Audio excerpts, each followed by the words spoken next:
They say every family has its favorites, but what happens when the favorite isn't even really yours? From the outside, our family looked like any other suburban unit stitched together after divorce. Mom, stepdad, 2 teenagers under one roof, and polite smiles over dinner. But behind the framed photographs of vacations we never really enjoyed, and the cheerful holiday cards, was a truth that quietly defined everything. I was the afterthought, and my stepbrother Ethan was the golden child. Before I share my story, let me know where you're watching from in the comments, and don't forget to like and subscribe if you've ever experienced something like this. My mom married Greg when I was 10 and Ethan was 11. Just a year older, but worlds apart in how we were treated. Greg had money, not rich, but steady and confident. Mom had been surviving on coupons and quiet desperation since my dad left. When she remarried, we were supposed to start a new life. What actually happened was Ethan got upgraded to first class, and I was stuck in coach, pretending we were all on the same flight. Ethan got everything first, everything newer and everything better, always with a smile and a casual, "Of course, it's for Ethan." When he wanted piano lessons, Greg signed him up with a private instructor and bought a full keyboard for home practice. When I asked for art supplies, I got a used sketch pad and a reminder that money doesn't grow on trees. His room was redecorated with posters and shelves from Pottery Barn. Mine still had the same peeling wallpaper from before the wedding. It wasn't just stuff, it was time. It was interest. Greg never really tried with me beyond the occasional forced dinner conversation. And my mom? She seemed so relieved to finally have financial stability. She let things slide. Maybe she was afraid that standing up for me would ruin the fragile peace. Or maybe she genuinely believed Ethan deserved more because he was driven and had a clear path. I heard those words a lot. Ethan knows where he's going. Ethan has potential. I guess I was just floating, apparently not enough of a priority to plan for. The message wasn't always loud, but it was constant. I remember one night Ethan was talking about colleges at dinner, tossing out names like Stanford and Duke, like he already had a dorm key in his pocket. Greg looked proud, Mom nodding like she'd been waiting for that moment since the wedding. I asked if they'd started thinking about college savings. Greg laughed and said, "Well, obviously we're taking care of Ethan. You might want to look into scholarships." Just like that, like it had already been decided and filed away. I learned early on not to expect fairness, but I didn't expect what came next either. What they said to me before college, what I did in the years after, and what happened on graduation day, well, let's just say no one in that auditorium was ready for it, especially not them. My earliest memories of inequality weren't dramatic. They came quietly, in moments that seemed small to everyone else, but sat heavy in my chest long after, like the year Ethan got a brand new bike with neon green rims and matching helmet for his 12th birthday, while I unwrapped a clearance rack hoodie 2 sizes too big and a greeting card with no money inside. "You're more practical," Mom said, like that explained everything. Besides, Greg really wanted to surprise Ethan. That was always the pattern. Ethan got the surprises, the plans, the attention. I got whatever was left over, sometimes literally. One Christmas, Greg gifted Ethan a brand new gaming console and a stack of games wrapped in crisp red paper with gold bows. My box was wrapped in reused paper with a tear on one corner. Inside was a second-hand sketch set, missing half the pencils. I smiled anyway, because I learned early that disappointment didn't make a sound in our house. You just swallowed it and moved on. At school events, it was no different. When Ethan made it into the middle school jazz band, Greg cleared his schedule for every performance. They even got matching polos to wear to the winter concert. When I won first place in the district art showcase, my mom showed up 10 minutes before the end, barely glancing at my painting before suggesting we grab fast food on the way home. "You're so independent," she told me with a proud smile, like independence was my reward for being overlooked. The worst part wasn't what they gave Ethan, it was what they said about why. "He's got real ambition," Greg would boast to anyone who'd listen. "That boy's going places." I was never going places. I was responsible, quiet, low maintenance. Praise that sounded like compliments, but felt more like instructions to stay out of the way. Even family gatherings drove it home. Greg's parents, who never once called me their granddaughter, would arrive with gifts only labeled for Ethan. He'd unwrap high-end gadgets and crisp bills and Hallmark cards. I'd sit beside him clapping politely, pretending I didn't notice. Sometimes my mom would catch my expression and whisper, "It's not personal, honey, they just don't know you that well." After a decade in the same house, that excuse didn't hold anymore. Looking back, it wasn't just the inequality, it was the way they justified it. Wrapped it in language that made it seem like I was being respected for needing less, as if not complaining made me less worthy of effort. I started to believe that maybe I really did need less. Maybe I was just made to manage without. But deep down, I wasn't okay. I was learning, one skipped celebration at a time, what it meant to be invisible in your own home. And I was learning something else too. That one day, I'd make myself so impossible to ignore, they'd finally have no choice but to see me. It's funny how no one ever remembers the little things. Not the missed pickups, the forgotten achievements, the quiet absences that weren't big enough to cause a scene but still managed to carve out a hollow place inside you. That's how it always was with me. No explosion, no outright cruelty, just 1,000 tiny reminders that I came second, or third, or not at all. When I made the school choir, I was over the moon.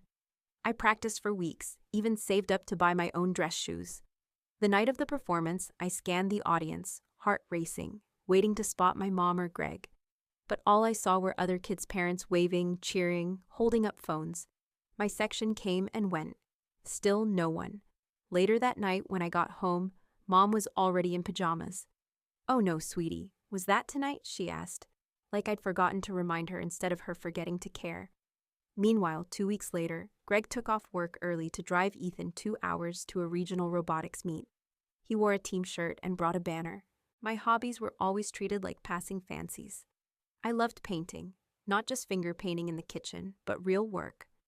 Hours spent studying shadows and textures, experimenting with mediums. When I asked for acrylics one birthday, Mom brought home a cheap watercolor kit and said, "We'll see if you stick with it." Ethan asked for a drone. Greg gave him a state-of-the-art model with a camera and GPS tracker, along with extra batteries and a toolkit. No questions asked. When Ethan joined travel baseball, they bought him custom cleats, paid for private coaching, even flew out to tournaments. The family calendar revolved around his practices. My activities had to fit into the margins, after Ethan's games, if Greg wasn't too tired, or if it didn't cost too much. One summer, I begged to attend an art camp at the local college. It wasn't even expensive. Mom told me maybe next year. That same summer, they paid thousands for Ethan to attend an elite summer STEM program in another state. They sent him off with new luggage and a laptop. There was always a reason, always some justification that sounded reasonable on the surface. He needs this for his future. Your stuff isn't that serious. Money's tight right now. Except it was only tight when it came to me. They never seemed to run out of support for him, just excuses for why I didn't get the same. It wasn't about the money, not really. It was about what the money said. Every dollar they poured into Ethan said, "You matter. We believe in you." And every denied request, every missed event, every empty seat in the crowd told me the same thing in reverse. I learned to stop asking. I learned to applaud quietly from the sidelines. But I never stopped keeping score, and I never forgot the cost of being the one no one bet on. I don't remember the exact moment my dreams started growing roots, but I do remember the first time I realized I'd have to chase them alone. It was probably somewhere between my 3rd shift at the diner and my 4th time reusing the same art paper because I couldn't afford a new pad. While Ethan talked about internships through family friends and tossed around career plans like he already had them lined up, I was budgeting by the quarter and measuring time and meals I skipped. But I still dreamed. Not of fame or fortune, not exactly. I dreamed of building something real, a life where I didn't have to ask permission to want more, where my name meant something because I made it mean something.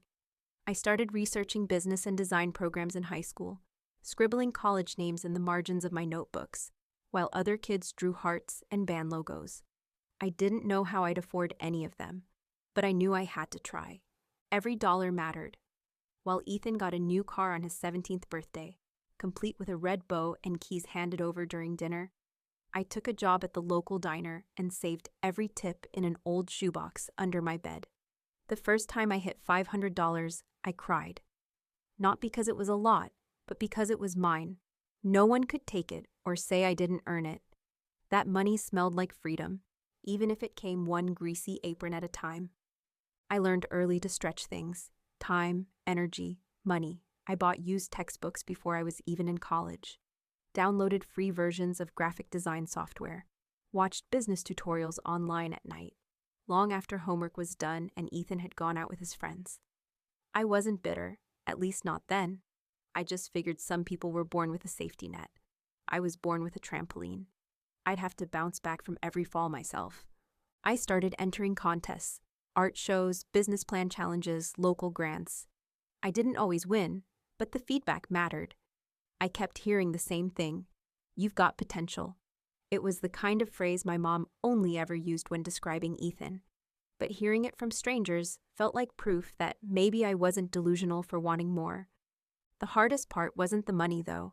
It was carrying ambition in a house that didn't expect much from me. They didn't tell me not to dream, they just didn't think I would.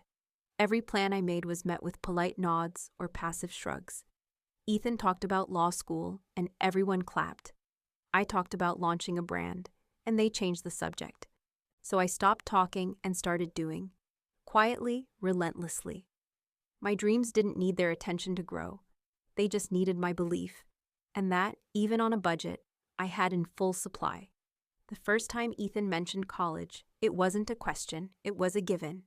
He was in his junior year, barely halfway through, when he tossed a glossy brochure onto the kitchen counter like it was already his acceptance letter. "I'm thinking Columbia," he said casually, biting into an apple. "Or maybe Stanford. Depends on financial aid, I guess." Greg didn't even look up from his tablet. "Don't worry about that," he said. "We've got you covered." Just like that.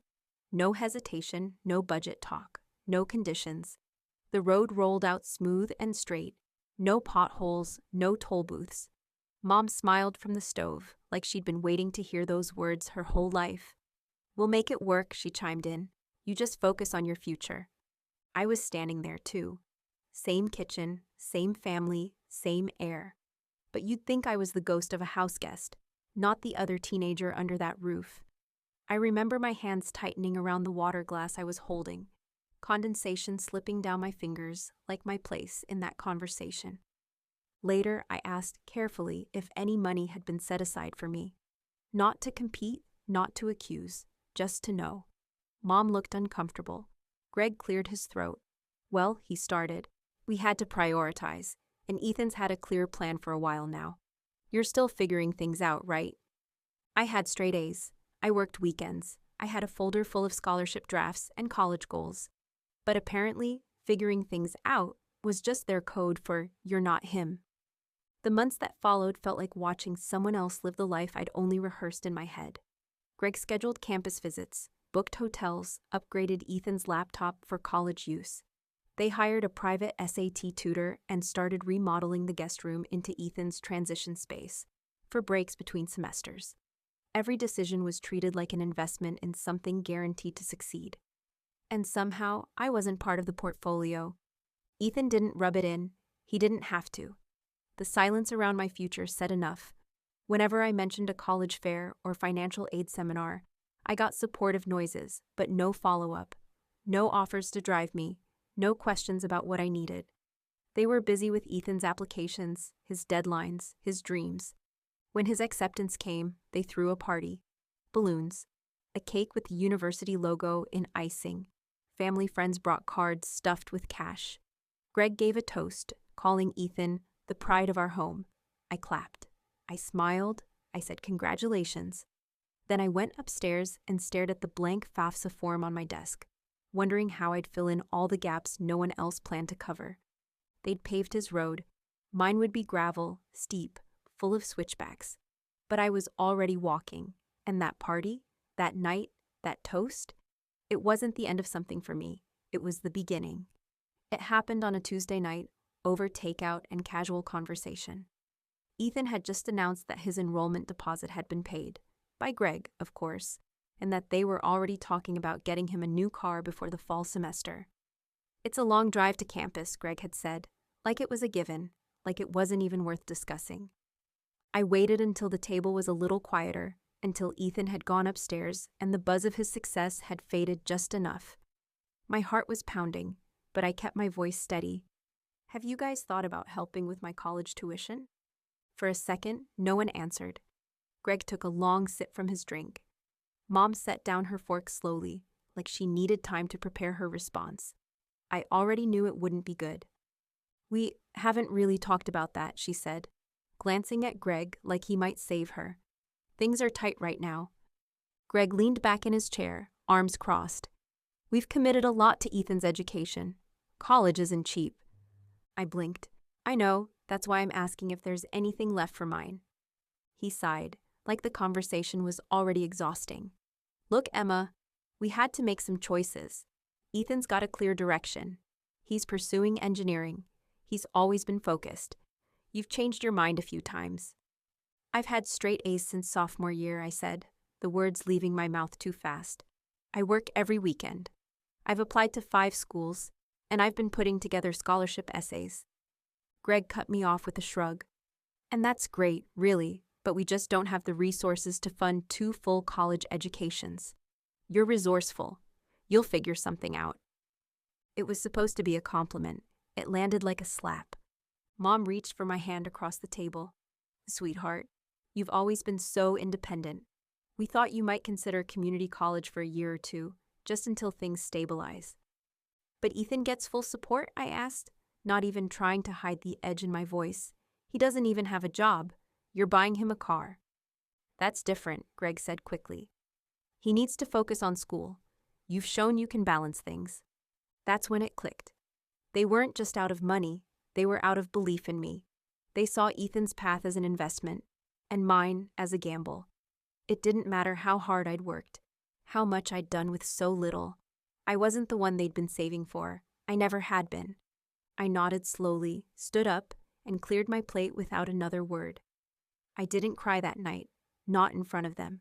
But something inside me cracked clean down the middle. They'd made their choice.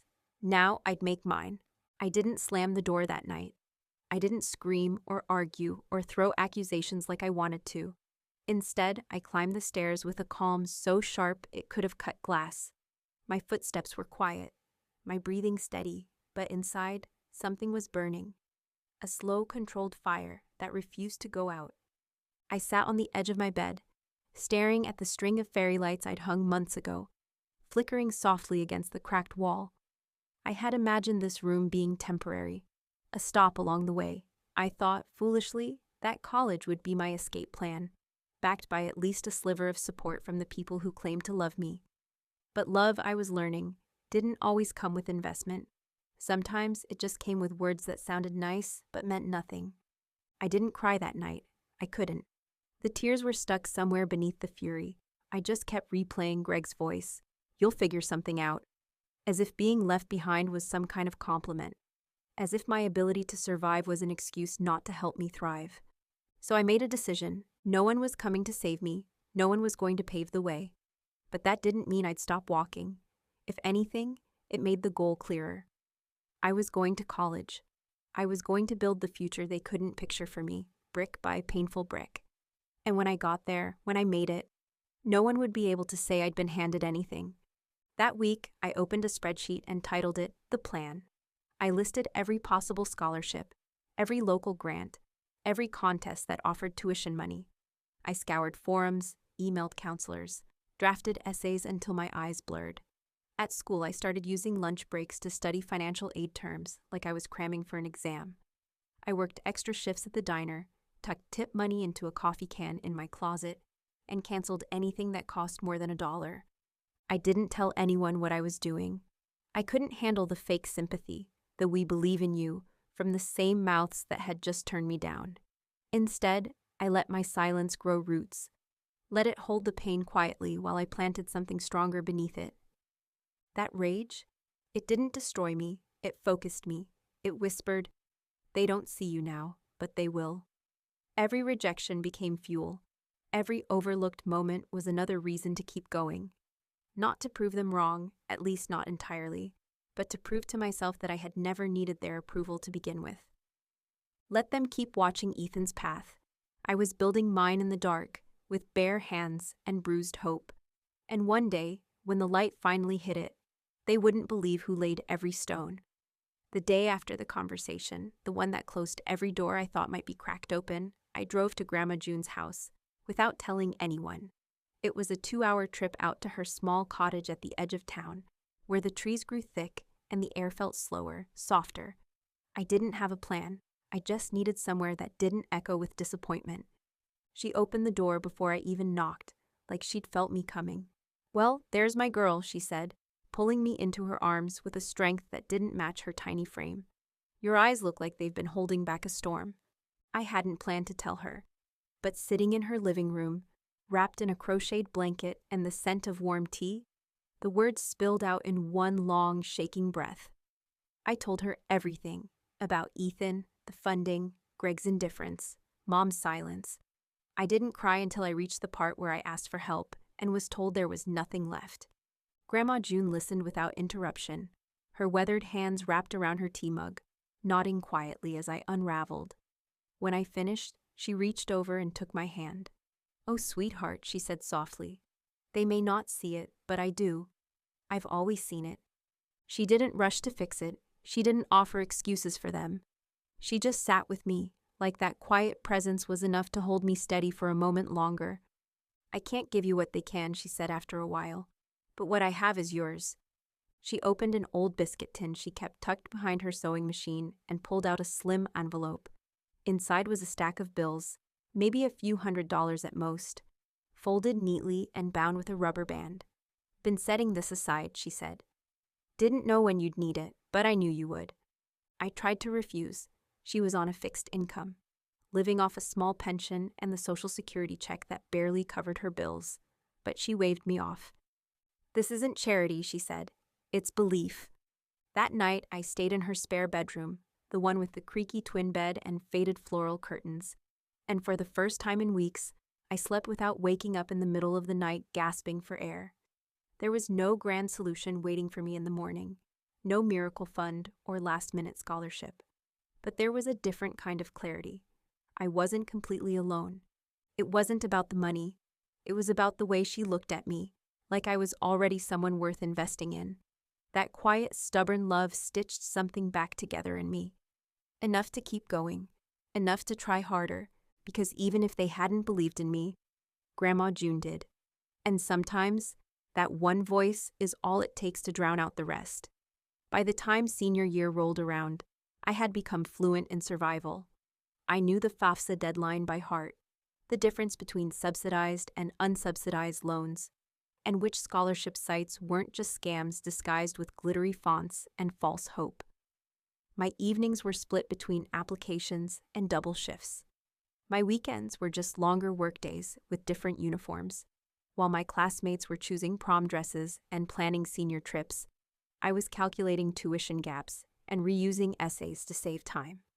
There was no safety net waiting for me, no quiet assurance that if I fell short, someone would step in.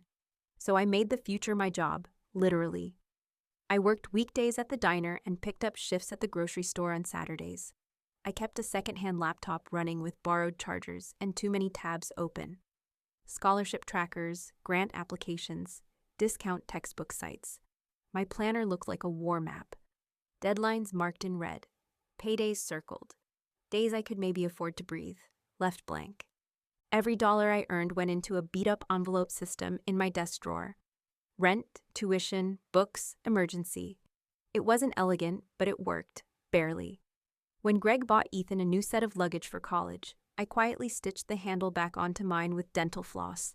When Ethan announced his dorm assignment and meal plan, I calculated how many ramen packets I could buy with my tips and still cover tuition's next installment. I won a small community scholarship for students in adverse family circumstances. I laughed when I saw the category. It felt accurate in a way that made my throat tight. I wrote an essay about resilience and never mentioned my family by name. I won $200. It felt like $2 million. My school counselor, Miss Keene, became an unexpected lifeline. She stayed late with me after school, proofreading essays and helping me navigate the labyrinth of financial aid packages. "You shouldn't have to do this alone," she said once, while scanning a grant application with red pen in hand. I wanted to hug her and cry and collapse all at once, but instead I just nodded and kept writing. I got into my top choice state university. The acceptance letter came in a plain envelope, no fanfare, just black ink on white paper. But when I opened it, sitting alone in the kitchen after my shift, it felt like the world cracked open just enough to let a sliver of light in.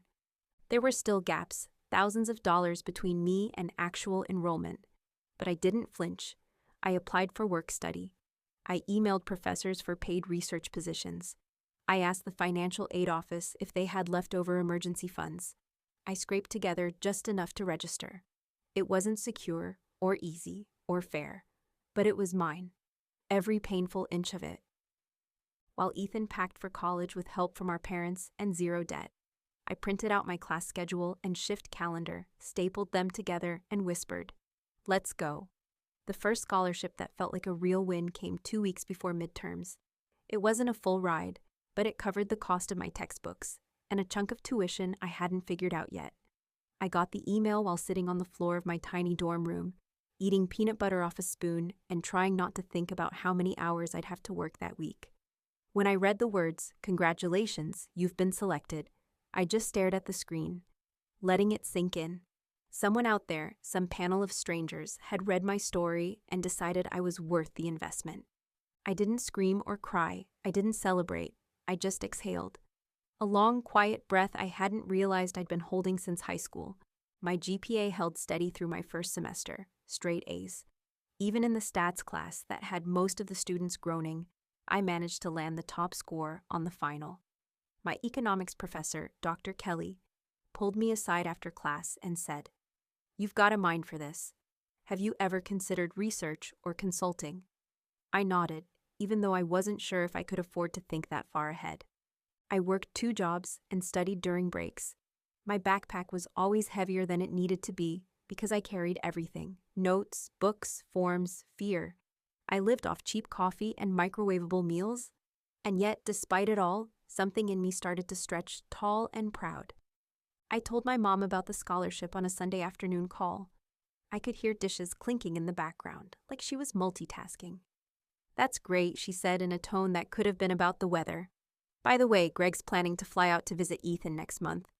They've been having a hard time adjusting. Poor thing doesn't like his roommate." I didn't respond. I just nodded into the silence. Every little win felt like a battle I had to fight alone. When I made the dean's list and got my name printed in the campus paper, I mailed a copy home.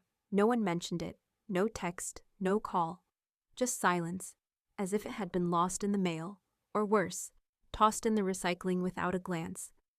Meanwhile, Ethan posted pictures from his college ski trip and got over 100 likes. "Proud parents" was the caption on the photo of Greg and Mom visiting his campus. I wasn't even tagged in my own family's life anymore. But the wins kept coming, quiet, consistent, mine. I learned to savor them in private. The way some people collect postcards from cities they've traveled to, I collected proof. I was going somewhere, even if they never noticed me leaving. Resentment has a weight to it. At first, it just sits on your chest, thick and heavy and hard to name. But if you learn how to carry it right, if you stop waiting for someone to lift it off and instead use it to build something, it becomes something else entirely. That's what happened to me. The hurt didn't vanish. It hardened into focus. I started saying yes to everything that would get me closer to the future I wanted. When a professor asked if anyone was interested in an unpaid research assistant position, most students looked away. I raised my hand. It meant more late nights and rearranging my work shifts. But I took it. I needed experience. And even more than that, I needed a reason to believe the sacrifice wasn't just survival, it was strategy. That semester, I also landed a remote internship with a local startup, helping them build social media engagement and organize customer data. The pay was minimal, but I treated it like gold. Every task I completed, every email I sent, every meeting I attended in between classes and cafe shifts, it all added up to proof. Proof that I belonged in rooms where decisions were made. Proof that I wasn't just scraping by. I was climbing, slowly, deliberately. Sometimes, in the quiet hours of night, I let myself imagine what I could have done with even a fraction of the support Ethan had. What if I didn't have to squeeze an entire future into the gaps left between shifts? What if someone had looked at me and said, "You can go far and we'll help you get there"? But that thought never lasted long, because I realized something else. I didn't need it. I wasn't driven in spite of their neglect. I was driven because of it. Every time they chose to overlook me, it sharpened me. Every missed call, every indifferent "that's nice" when I mentioned something I'd worked for, became another push. I didn't need to be the favorite. I needed to be undeniable. By the start of junior year, I had a resume with more actual experience than some of my classmates would graduate with. I picked up freelance gigs, designing logos and building simple websites for local businesses. I charged next to nothing, but the work mattered. It gave me a taste of what building something for myself could look like. I didn't party. I didn't rest much. I didn't get the cute care packages other kids unboxed in the dorm lobby. But I had momentum. And under every long hour, under every rejection turned into redirection, was the steady burn of knowing this. They hadn't bet on me, but I had. And I wasn't about to lose. By the time junior year hit full stride, something had started to shift. Not in my schedule, which was still packed tighter than a commuter train, but in how people saw me. Or maybe finally they were seeing me at all. It started in business strategy. Professor Lin, who barely looked up from his notes in the first few weeks of class, stopped me after a lecture. "That market analysis you submitted," he said, tapping the corner of my report with one hand. "You've got a sharp eye for structure. Where'd you learn that?" I shrugged, trying to play it cool. "Mostly from trying to keep my own budget from collapsing." He smiled. "Well, it's working. You've got something." That was the first time a professor had ever really said it out loud. You've got something, not just a good grade or a polite nod, but recognition. That what I'd been building wasn't just desperate effort, it was skill, and people were noticing. Soon after, Dr. Kamara, my data analytics professor, recommended me for a departmental research grant. It wasn't much, a stipend barely enough to cover groceries for a month, but it came with access to faculty mentoring and an invite to the business school's private networking event. I showed up in the best thrifted blazer I could find and stood next to students who wore confidence like it was tailored for them.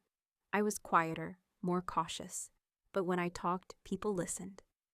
"You ask better questions than most graduate students," one professor told me after I challenged a speaker's model on scaling without infrastructure. "Don't let that go unnoticed." I didn't. The thing about being underestimated for so long is that when someone finally does see you, it doesn't inflate you, it anchors you. I wasn't chasing applause. I was proving, with each hour I worked and every paper I turned in, that I was more than the quiet girl working behind a coffee counter, or the student without backup plans. I was building credibility in silence. Sometimes I'd walk through campus and pass groups of students laughing on the quad, or heading off to a weekend retreat their parents probably paid for, and I'd wonder if I was missing something, if all this grinding would be worth it in the end. But then I'd get an email from a professor wanting to meet for coffee, or see my name listed as a top candidate for a new research cohort, and I'd remember I wasn't being ignored anymore. I hadn't needed to shout to be seen. I just had to keep showing up, keep delivering, keep becoming the version of myself they never thought I'd grow into. They might not have given me a spotlight, but I'd built my own glow, quiet, steady, unmistakable. I went home for the holidays that year out of obligation, not excitement. It had been months since I'd seen my family in person. Texts from my mom had been sparse, mostly reminders about what day to arrive, what dish to bring. Nothing about the award I'd won, nothing about the dean's list again.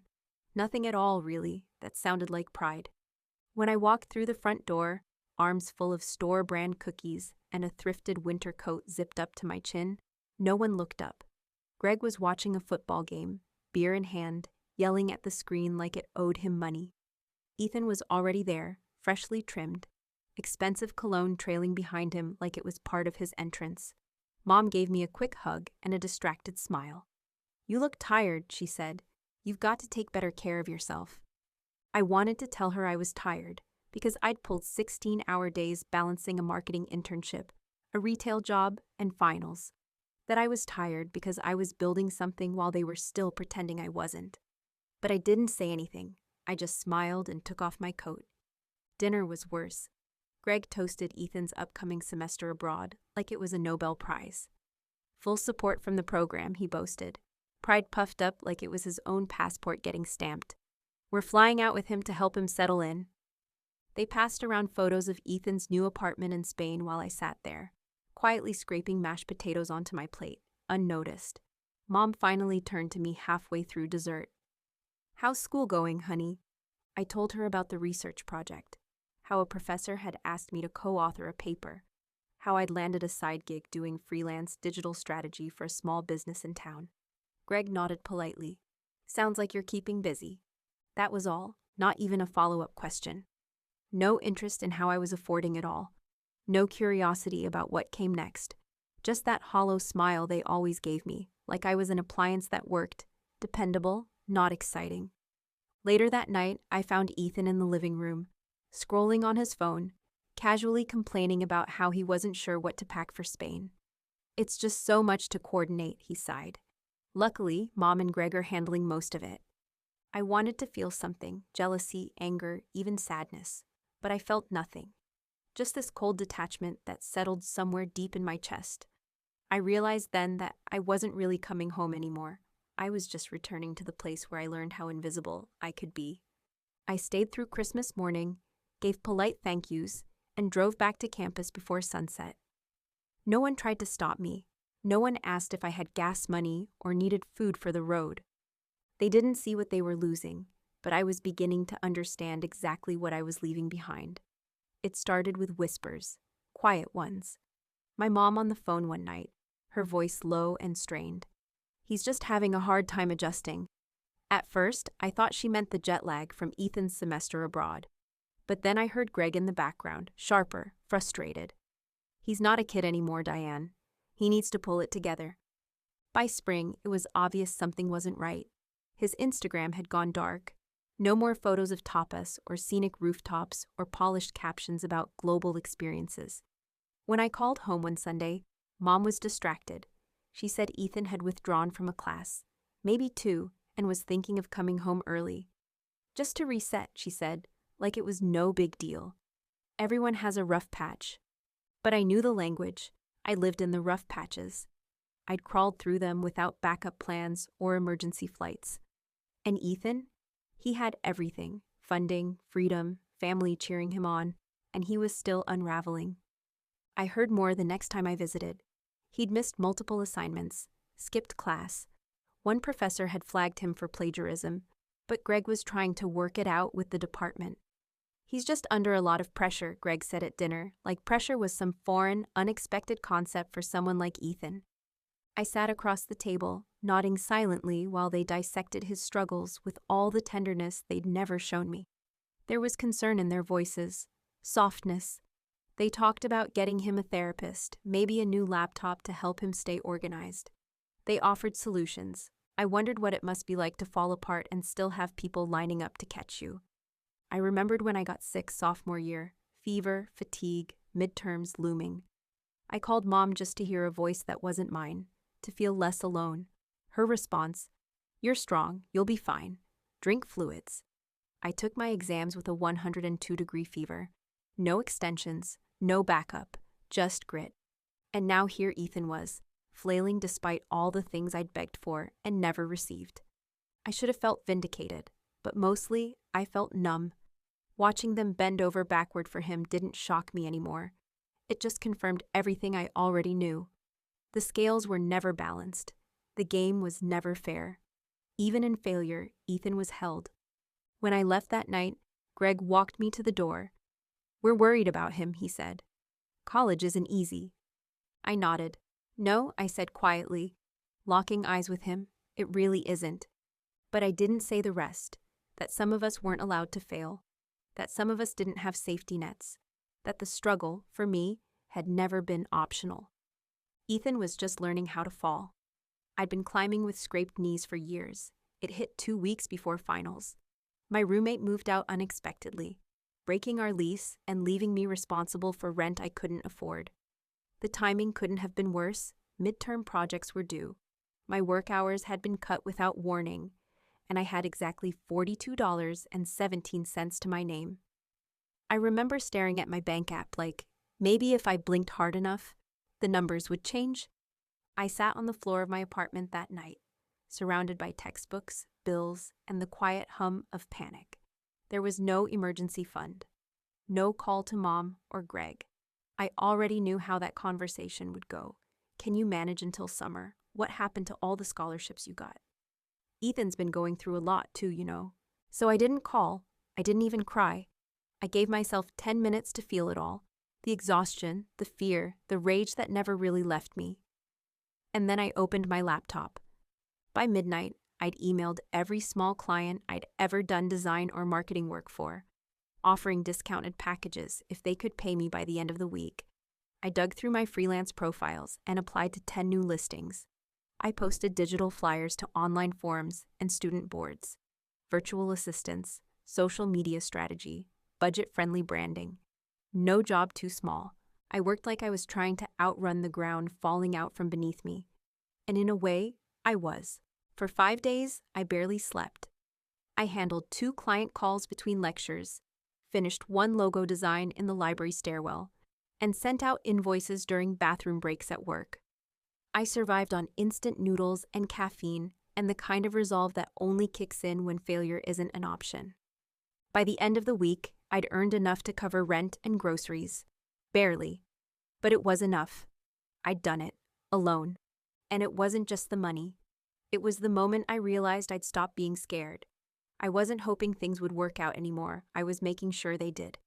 Professor Lin noticed the change in me during a late afternoon class. "You've been sharper lately," he said, eyeing me after I challenged a case study in front of the class. "Different kind of confidence. What's going on?" I smiled and shrugged. I had to figure some things out. He nodded like he understood. Maybe he did. That month, I finished every paper on time, passed every final, and even landed a new client who referred 2 more. The crisis hadn't broken me. It had sharpened me. Some people hit a wall and wait for someone to show up with a ladder. I learned to build my own, with splinters in my palms and sweat on my back. I kept climbing, because setbacks weren't the end of the road for me. They were the blueprint. It started with a knock on Professor Lin's office door, me, clutching a portfolio of analytics reports and pitch decks I'd built over the past year, hoping he'd sign off on a credit I needed. I wasn't expecting more than a signature. I definitely wasn't expecting the way he looked up at me, then back at my work, and said, "Sit down." I did, nervously shifting in the cracked leather chair while he flipped through the pages, eyebrows raised. He didn't say much at first, just kept turning page after page. When he finally looked up, it wasn't with polite approval, it was something else. Interest, recognition. "You built all of this yourself?" he asked. I nodded. Clients from internships, side gigs? Some were just small businesses I offered to help for almost nothing. I needed the experience. He leaned back, hands steepled in front of his face. "You're not just surviving," he said.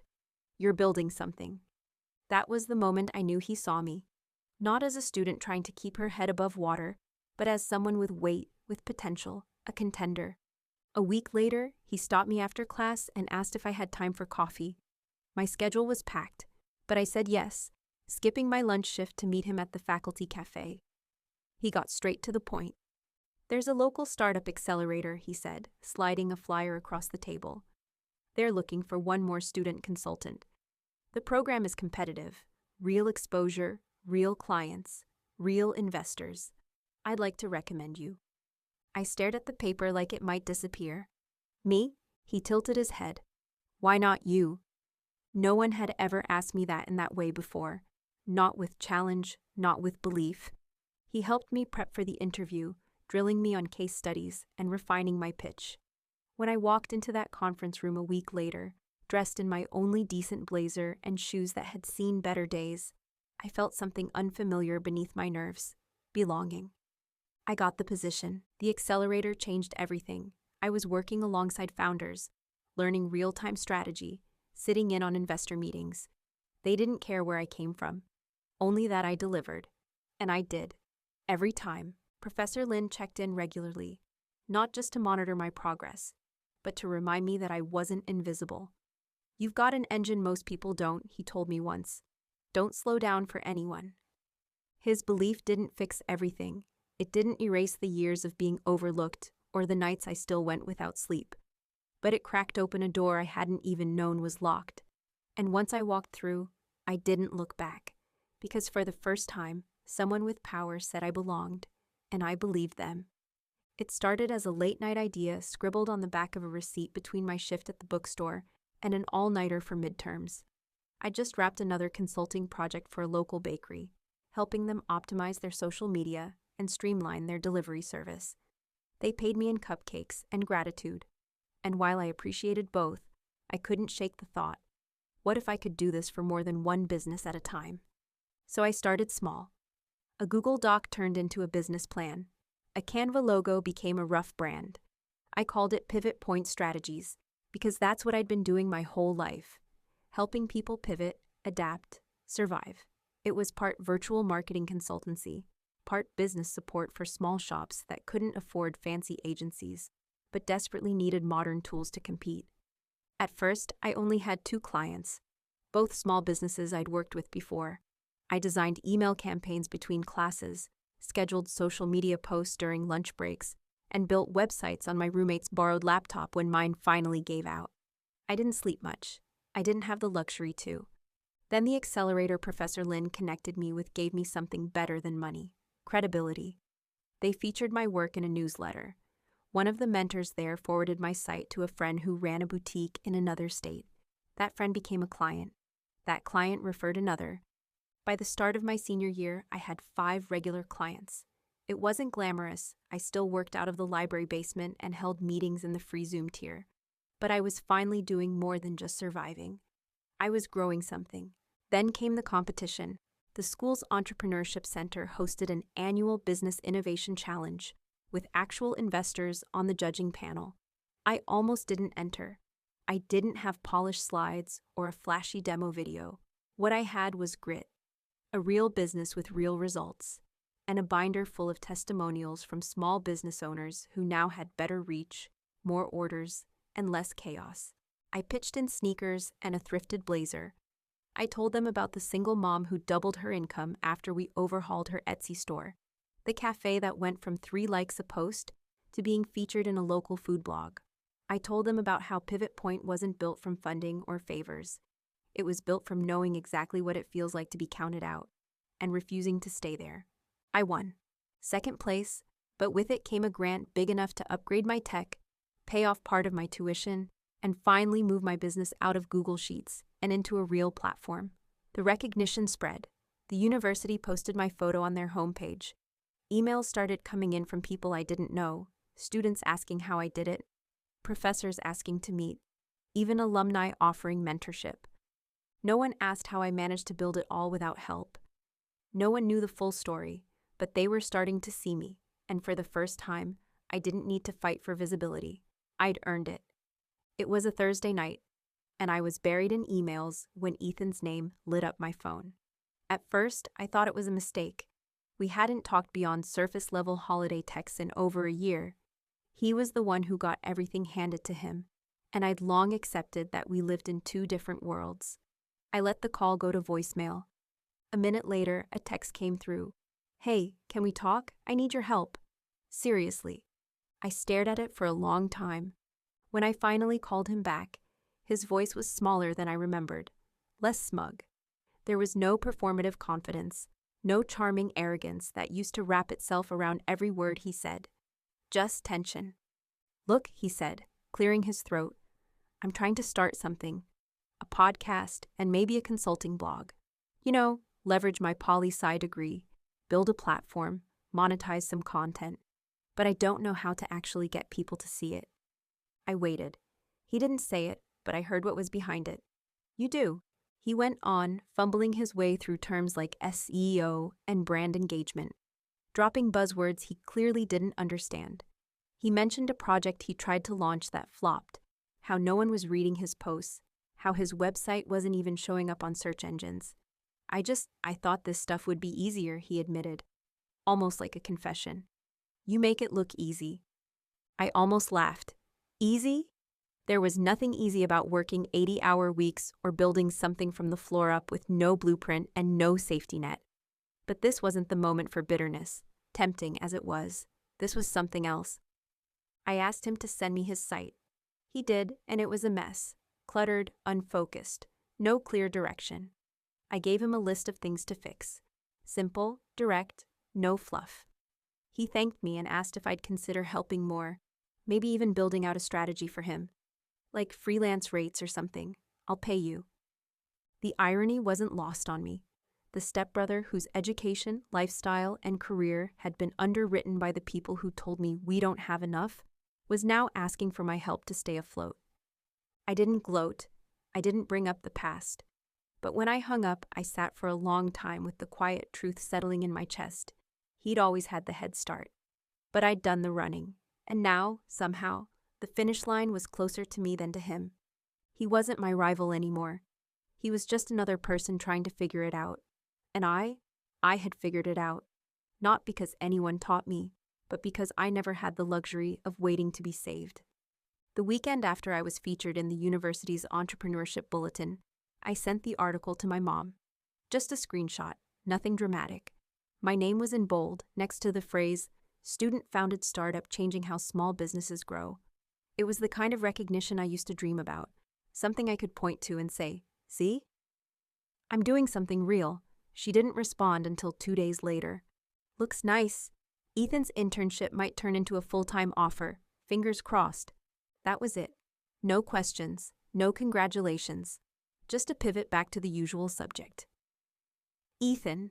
At first, it didn't sting. I'd grown callous to it. But later, sitting alone with my phone in my hand, I felt that old ache slip in, the kind that doesn't knock but lets itself in because it's lived there for so long. I could have built a rocket in the backyard, and they'd still be more impressed if Ethan managed to set an alarm without their help. Every conversation with them felt like shouting into a vacuum. I told Greg about a new client, a regional chain that had reached out after seeing my pitch deck online. "That's cool," he said, barely looking up from his phone. "Hey, did I tell you Ethan's thinking about law school now? We're looking at prep courses." They spoke about his choices like they were facts. Mine were treated like hobbies. At Easter dinner, I overheard Greg telling an uncle that Ethan was finding his footing and how we're doing everything we can to support him right now. The way he said we like it was some noble mission. Meanwhile, I sat across the table, silently calculating how many new client hours I'd need to cover my next loan payment. No one asked about my business. No one even mentioned it. It didn't matter how many wins I stacked. The moment I brought them up, the conversation shifted. "You've always been good at making things work," Mom would say, which sounded more like dismissal than praise. Making things work was their way of excusing why they never offered help in the first place. It was like they'd built this fixed narrative around me. Emma, the independent one. The one who didn't need anything, and they were too comfortable in that version to see who I'd become. Not just the girl who scraped by, but the woman who built something that mattered. They saw Ethan as potential, even now, even as he stumbled and stalled and switched plans again. They saw me as resourceful, capable, but not impressive, not worthy of celebration. And yet I kept moving, not for them, not anymore. Their silence was no longer a wound.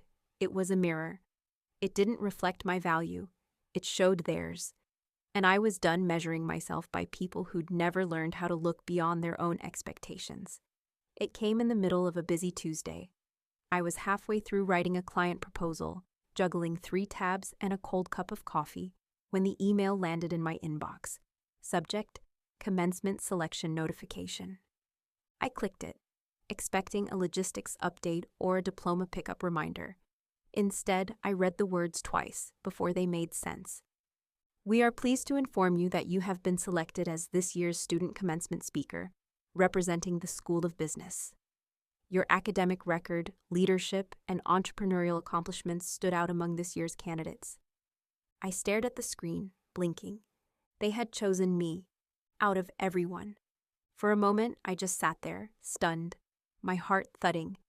I thought about the all-nighters, the side hustles, the rejections, the silent victories no one clapped for. And now, I'd be standing on that stage, in front of everyone. I'd get to say something, to be heard. I didn't tell my parents, not because I was hiding it, but because I knew they wouldn't understand it. They'd say something bland like, "That's nice," or ask, "What does that even mean?" They'd brush it off the way they always had, like being chosen to represent an entire school was the equivalent of getting a participation ribbon. So I kept it for myself. I let it be mine. I told Grandma June, though. Her voice cracked as she read the email aloud over the phone, like she needed to hear it again just to believe it. "Oh, baby," she said, laughing through her tears. "They're finally catching up." I printed the speech draft late at night, alone in my room, the pages warm from the printer and smelling faintly of ink. I practiced under my breath between meetings, walking campus paths worn by 4 years of quiet grit. Every time I rehearsed, I trimmed the parts that begged for approval and sharpened the ones that told the truth. I didn't write a revenge story. I wrote about resilience, about building a future with scraped knees and empty pockets, about how success isn't always clean or loud or celebrated by the people who should clap first. Sometimes it's quiet. Sometimes it's a long, hard fight that ends with a moment like this, standing on a stage no one saved for you, speaking to a room that finally sees you. The dean emailed again 2 days later to tell me a special award would be announced after my speech. I'd been nominated without my knowledge. "It's a surprise," she wrote. "Let's just say you've made an impact." I smiled at the screen. No one had to know yet. Not my parents. Not Ethan. They'd all be there in their seats, waiting to cheer for the name they'd written into the story. But the name on that stage would be mine. And this time, they'd have no choice but to see me. The morning of graduation broke early and too bright. I woke up before my alarm, heart already pounding, breath shallow beneath the nerves, and something else, something heavier. This day had lived in my head for years, painted in stubborn hope and quiet defiance. I had imagined it countless times, but now that it was real, it didn't feel victorious. It felt electric, like standing on the edge of something, toes curled over the ledge. I ironed my gown in silence, steam rising from the fabric as if the nerves were leaking out of me. The stole I chose was simple, black, with a small embroidered flame in the corner. A private nod to everything I'd built out of the fire they never saw. My phone buzzed. "We're here. So proud of both of you." Mom's message, group texted to me and Ethan. I stared at it for a second too long before locking the screen. The word both stung more than it should have. Even today, I was still part of a package deal in their eyes. On campus, the ceremony hall buzzed with families and flash photography. I spotted my parents right away, Greg in his too tight navy blazer, Mom already wiping her eyes like the emotion belonged to her. Ethan stood nearby, laughing with a group of classmates, the golden sun basking in the spotlight he hadn't earned but never had to fight for. They all looked so at ease, so sure of the story they thought they were here to see. No one looked at me twice, and I didn't blame them. We lined up by department, cords and medals clinking like tiny reminders of battles fought in silence. My hands shook slightly as I adjusted my cap, heart hammering against my ribs like it wanted out. A staff member walked down the line, whispering final instructions. Then she paused beside me and murmured, "You'll be called after the degrees are conferred. Don't forget to breathe." I nodded. I still hadn't told anyone, not a word to my family about the speech or the award. They thought I was here to walk, maybe shake a hand, collect a diploma. They had no idea the stage was mine. As we marched into the auditorium, the music swelled, loud and dramatic. Phones rose, hands waved.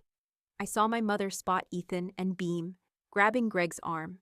They didn't notice me pass by, 2 rows behind him, tassel swaying, smile quiet and steady. I took my seat and stared at the stage, not just at it, through it, at what it meant, at everything I'd carried to get here. They still didn't know what was coming, but they would. The applause faded as I stepped up to the podium, my name echoing across the auditorium. My heart pounded like it wanted to punch its way out of my chest, but my face stayed calm. I looked out over the sea of caps and families and sunlight filtering through the tall windows. And then I found them, my parents. Greg with his arms crossed, Mom clutching the graduation program like it might explain something she missed. Ethan leaning forward slightly, brows drawn. They had no idea what I was about to say. I took a breath, one that stretched all the way back to scraped knees, skipped birthdays, late shifts, ramen dinners, and the sound of their silence. "Good afternoon," I began, my voice steady, clear.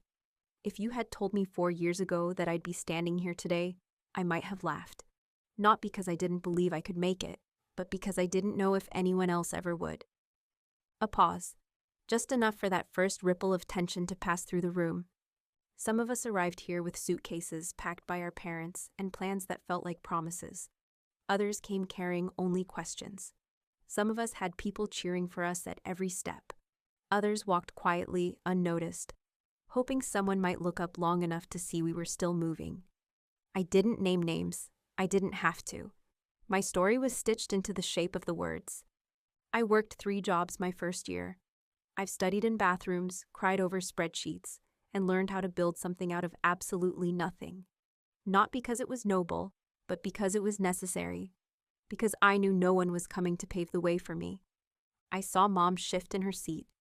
Greg leaned in toward her, whispering. Ethan's eyes didn't leave me. I wasn't the loudest, I wasn't the favorite, but I showed up every single day. I turned silence into strategy. And I turned "you'll figure it out" into an empire I built with bare hands and borrowed Wi-Fi. A few people clapped, soft at first, then louder. "But this isn't just my story," I said, lifting my eyes again. "It's for anyone who's ever felt like an afterthought, who was told there wasn't enough left for them and made something anyway. This diploma isn't proof that I succeeded. It's proof that I never stopped trying, even when no one clapped." By the time I finished, the room had gone completely still. Then the applause broke, loud, real, rising like a wave I hadn't expected but desperately needed. I stepped away from the podium and glanced at my family. Mom had her hand over her mouth. Greg looked pale. Ethan stared, expression unreadable. They finally saw it. Not just the speech, the truth, and it was too big to ignore. After the ceremony, the crowd spilled out onto the sun-warmed lawn in a blur of camera flashes, hugs, and helium balloons. My classmates were posing for photos with proud families, laughter echoing like it belonged to a different kind of story. I stood off to the side, clutching my diploma with both hands, feeling the weight of something bigger than paper pressing into my palms. They found me eventually, Mom, Greg, and Ethan, weaving through the crowd like they were still piecing together what just happened. Mom reached me first. Her smile stretched too tight. "You didn't tell us," she said, almost breathless, "that you were speaking, that everything." I met her eyes, calm. "No," I said softly, "I didn't." Greg cleared his throat. "That speech, it was something. We had no idea you'd been through all that." I let the silence sit for a moment before answering. "You didn't ask." There was no anger in my voice, just truth, clean, cold, and long overdue. They looked at each other like they were trying to locate the version of me they'd always known, but that girl was long gone. Ethan stepped forward, hands in his pockets. "You really built all of that yourself?" I nodded. Every piece. He didn't say much after that. I think, in his own way, he finally understood. Mom reached out, fingers brushing my arm. "We're proud of you," she said, almost like she meant it. Really. But pride, when it comes this late, doesn't land like it should. It doesn't stitch anything back together. It just hovers in the air, awkward and uncertain. "I appreciate that," I said, "but I don't need it anymore." Their expressions shifted, confusion, maybe hurt. But I didn't offer comfort this time. I wasn't angry. I just wasn't looking for anything from them. "I spent a long time waiting for you to see me," I added. And I almost let that shape who I thought I was, but not anymore. Behind me, I heard a familiar voice. Grandma June. She'd made it. Walking slow, cane tapping rhythmically, tears already shining in her eyes.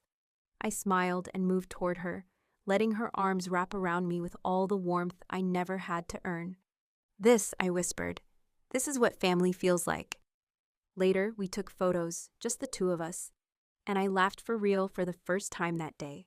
My phone buzzed with messages from friends, professors, even clients, people who'd seen me, who believed in me before it was convenient to.